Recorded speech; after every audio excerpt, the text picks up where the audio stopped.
Welcome to a special pre-holiday edition of Bury Your Bookie. I'm Jeff DeForrest. Won't be with you in the next couple of days, but we do have a lot to stockpile into the program here today, and we're wishing everybody the happiest, and I guess you would say the most beneficial and profitable Thanksgiving Day and Thanksgiving weekend. You have a ton of things on the sports slate. Couple of things, though. I mean, everybody enjoys a Thanksgiving dinner. I was asked a question yesterday. I was on a guy's radio show on some gambling channel, and he asked me, "Can betting on football ruin a Thanksgiving dinner?"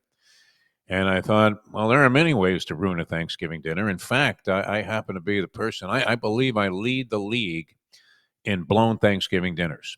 Lead the league in blown Thanksgiving dinners, and it's not because of gambling necessarily. Although I've regurgitated and thrown up enough stuffing over the years, especially now that they've added in that third night game in the National Football League. And now you have the NBA's got a big triple header is going to get underway at 5 o'clock Eastern time on Thanksgiving Day.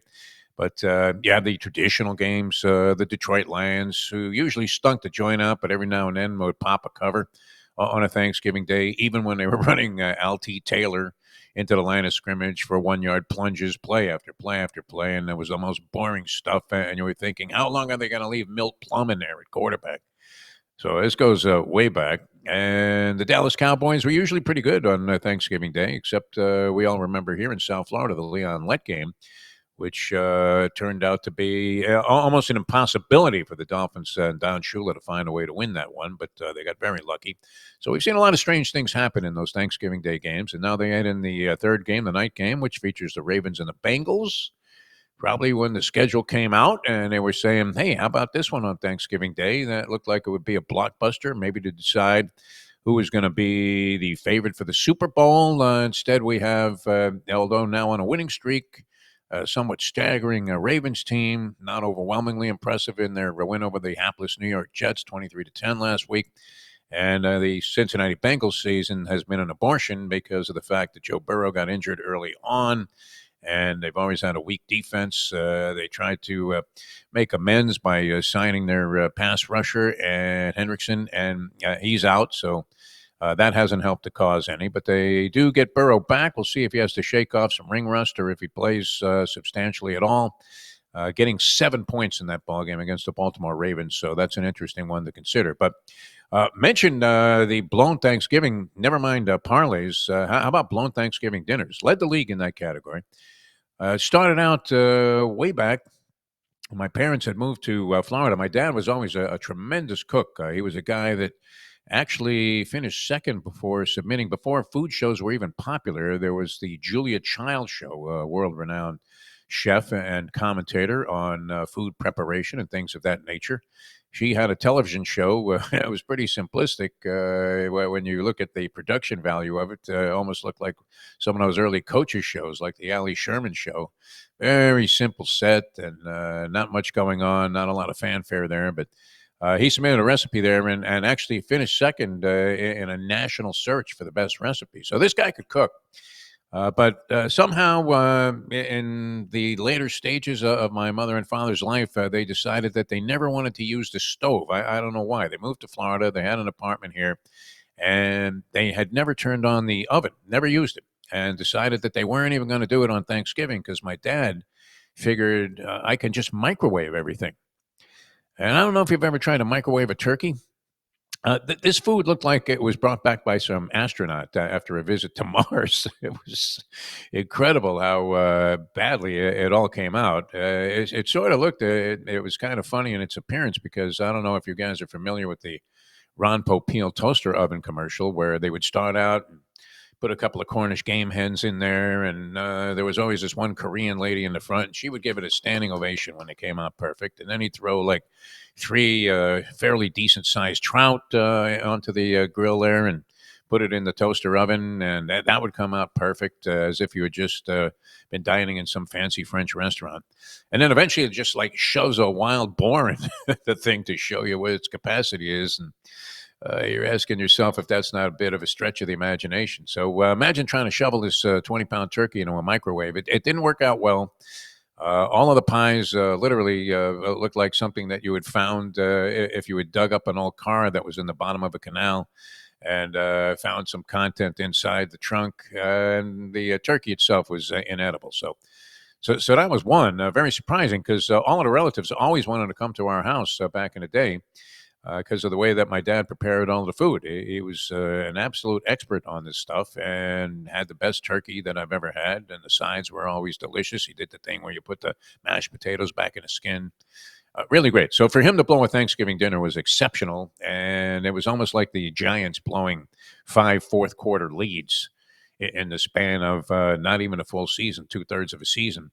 And eventually, of course, bagging their defensive coordinator, which they did earlier in the week, much to the delight of our good friend Mike Jones. So that was one, the microwave incident. Then I had an unfortunate situation where I had sort of recently started a relationship with a woman, and I was covering a lot of boxing out in Las Vegas. So I had a freebie trip, two plane tickets, and rooms in Las Vegas. We had been going out for about a month, and we were going to go ahead and take this trip together. There were already signs of trouble, a fractured relationship before we even left. And I remember being at her door, ready to pick her up to go to the airport, and she's giving me some kind of, what would you call it, acrimony. And I said to her, I said, if you don't want to go, it's okay. I'm okay with that. I'm going out there for work anyway. I thought we would have a good time. She says, oh, no, I'm going. So we go. And we started out having a good time. And I don't know how you feel about this. I mean, the great line, probably better than Call Me Ishmael or any opening line of any book. We've referenced this before by the great horse racing handicapper and Washington Post sports writer. I guess he mostly concentrated on horse racing. Andy Byer, of course, was a Harvard grad, very intelligent guy. And he had a book out, I think, under the title of Picking Winners. And the opening line was, Women and Gambling Don't Mix. And that certainly turned out to be the case. And I'm sure some of you guys out there, and maybe even women the other way, have experienced this. Where would you not think it's a matter of entitlement that if you happen to be, you've been getting buried your whole life. It's never the bookie that doesn't have a big smile on his face. They're at the boat show buying new yachts while you're trying to figure out how to pay your rent. Most of the time, and especially in this confusing season where nobody's too great or too bad against the spread in the pros. And even the best of college football experts have been somewhat zamboozled by the results that have taken place. When you factor in the points, even more so, it exacerbates the situation to a degree where a lot of people that have bet with great confidence in the past are telling you, well, I don't know, I think I'm going to pass on that game. So when you finally get on a streak and you're in Las Vegas, I think that's an automatic built-in excuse for perhaps leaving somebody stranded for a period of time that they weren't particularly fond of. The idea that you were still gambling while they were waiting for you at whatever appointed place. In this case, it was a bar, and I was supposed to meet this young lady who had been doing some shopping or whatever she was doing. She wasn't a gambler. She wasn't inclined to sit in the race book all day like I am, which she also took exception to. And I'm hammering it on the roulette wheel right around the corner from the bar. So what are you going to do? I mean, your money's on the table. Repeat numbers are coming up right and left. 13 black came in three consecutive times. I'm pressing it. I'm not even just leaving the money on the number. And I am receiving chips in colors that I didn't even know the denomination of. I've got stacks of them. I got racks of them. So how do you leave? I mean, you can't leave until you lose one, at least one roll where you just completely wipe. And so I'm there maybe an extra 20 minutes. I come and meet her at the bar. She's got steam coming out of her ears. She says, I am the most inconsiderate human being that she's ever met in her life. She doesn't want to stay even another second. And if I would be kind enough to drive her to McCarran Airport at the time and buy her a plane ticket, she wanted to get on the very next flight back to South Florida.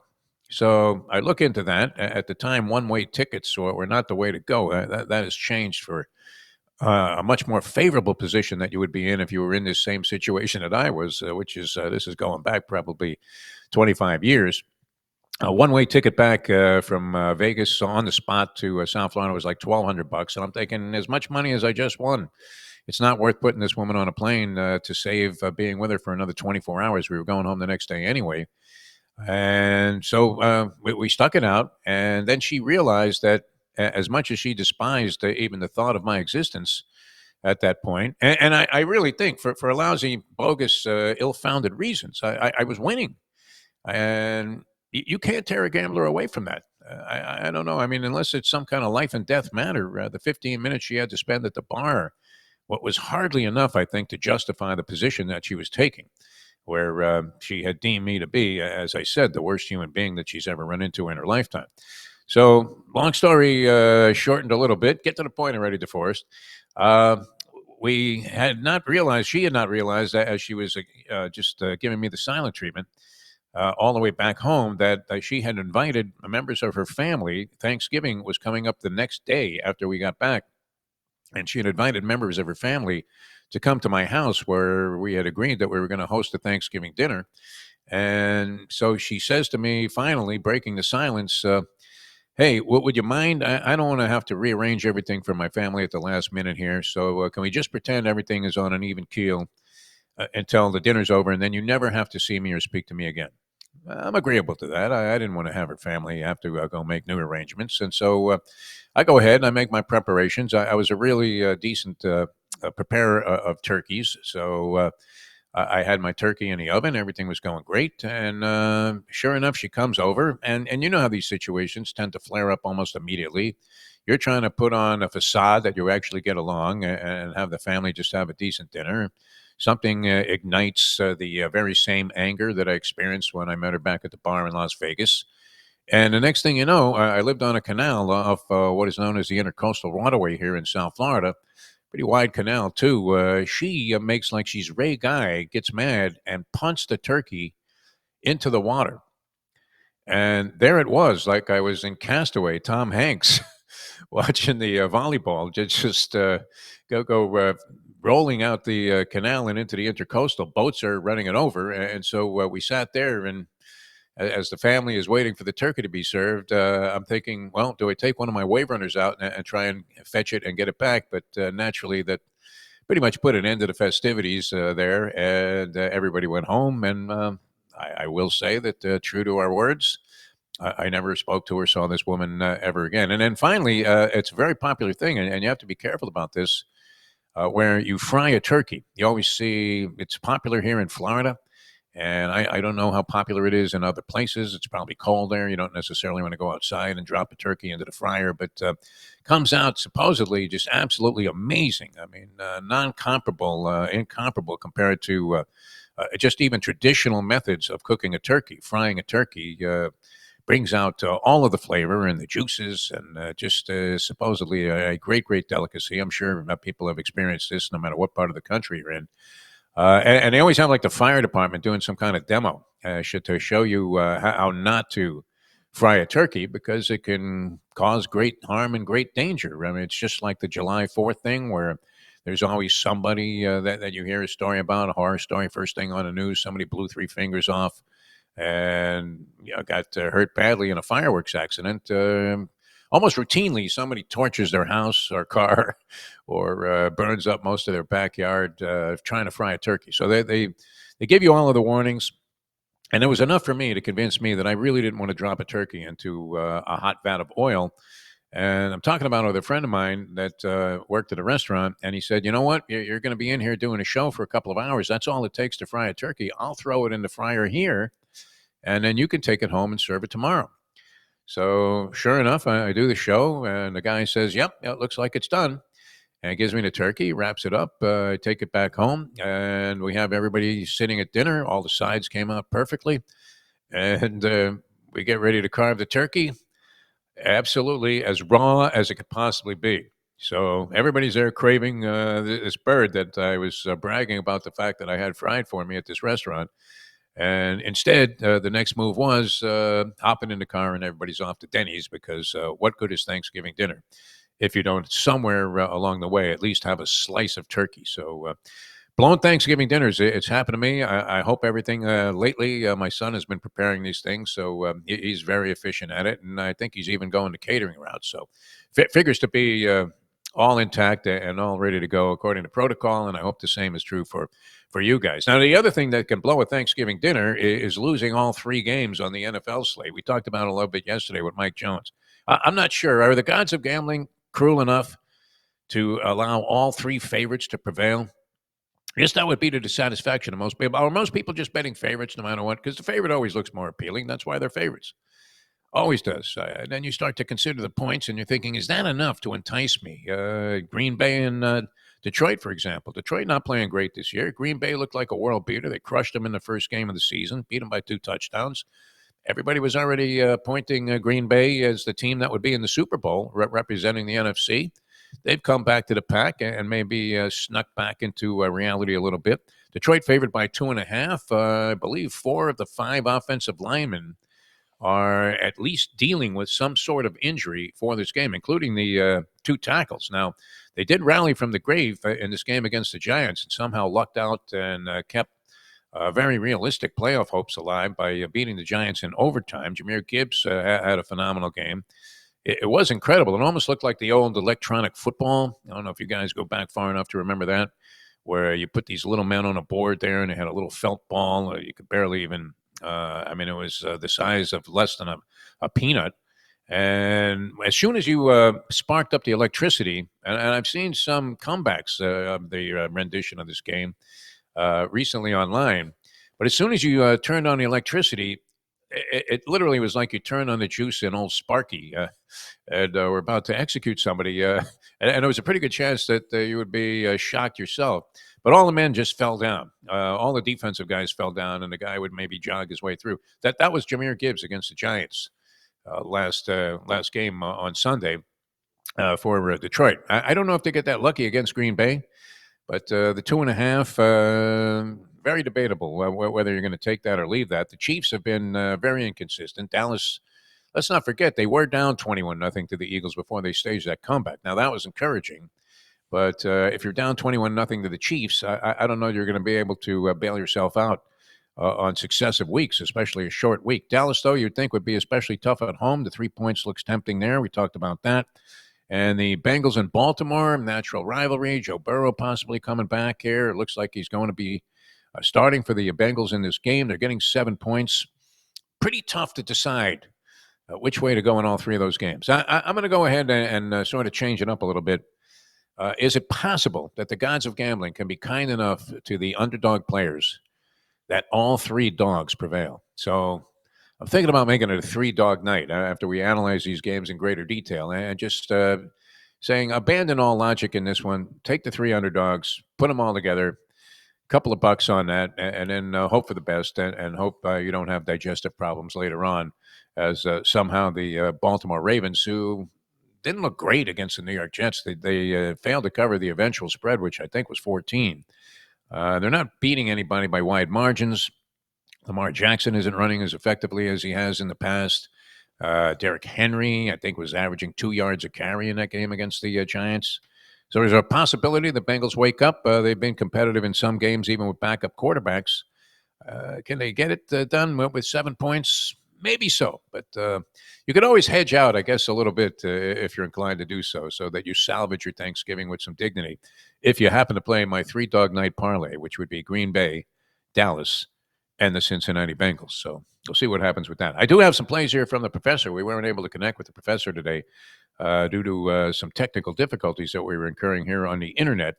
Ice cold for most of the season on college football. Just hasn't been a good year for him, as it has not been for a lot of really top-notch handicappers. I mean, you're looking at most guys. I have this grid here of about 9 guys in the New York Post, and I think maybe 3 are over 500 for the season.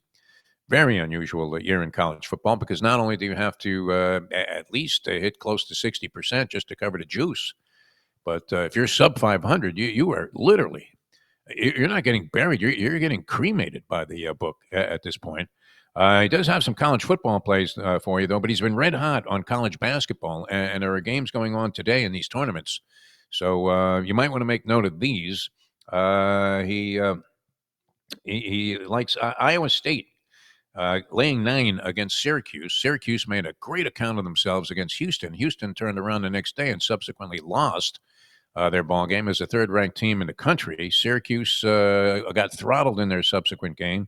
Iowa State's looking really good. The professor telling us that laying 9 with Iowa State today against my alma mater, the Orange of Syracuse, is probably going to be a profitable play.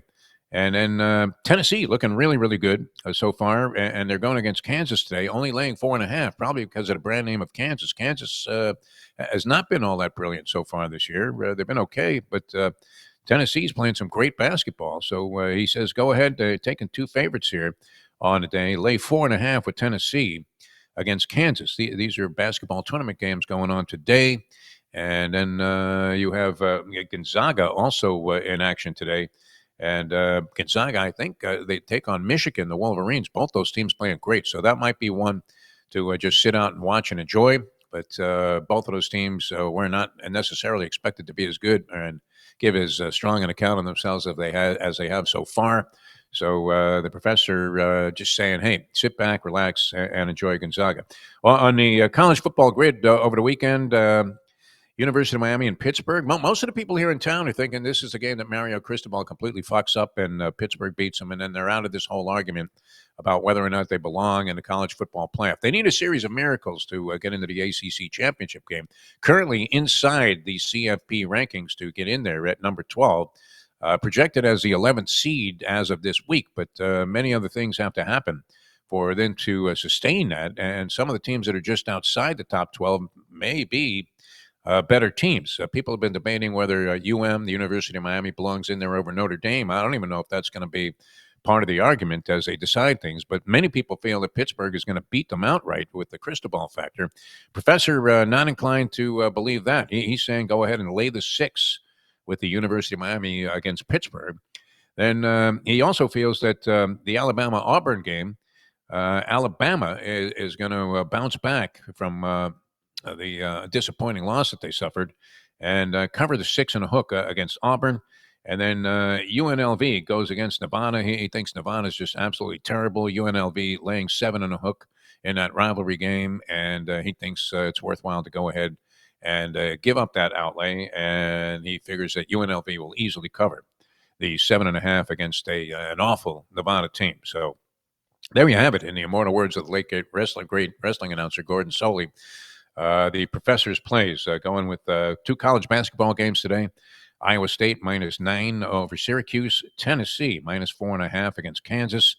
And then on the college grid, taking laying 6 against Pittsburgh. Alabama laying 6.5 against Auburn. And a very chalky selection of 3 games here. UNLV laying 7.5 against Nevada. We wish you guys the best of luck. They're like all but 2 teams in the NHL are going to be in action today. So you have all kinds of activity going on today if you're free all day and in the afternoon. It's a degenerate's pleasure day, and then action all over the board. 3 NBA games tomorrow. So lots of stuff happening all across the sporting spectrum. Many things to wager on, and we're hoping that your best bet is being with your family and friends and having a great Thanksgiving dinner and not incurring some of the problems that I've had to deal with, the difficulties and the obstacles that I've had to overcome on Thanksgiving Day in the past. Have a great holiday weekend, everybody. We'll be back with you again on Monday, the next edition of Bury Your Bookie. For all the people, we want to give thanks to the people at nofilter.net, and especially the lovely Leslie, who helps us out all the time. And enjoy your holiday, everybody. We will see you Monday, the next edition. I'm Jeff DeForrest, next edition of Bury Your Bookie.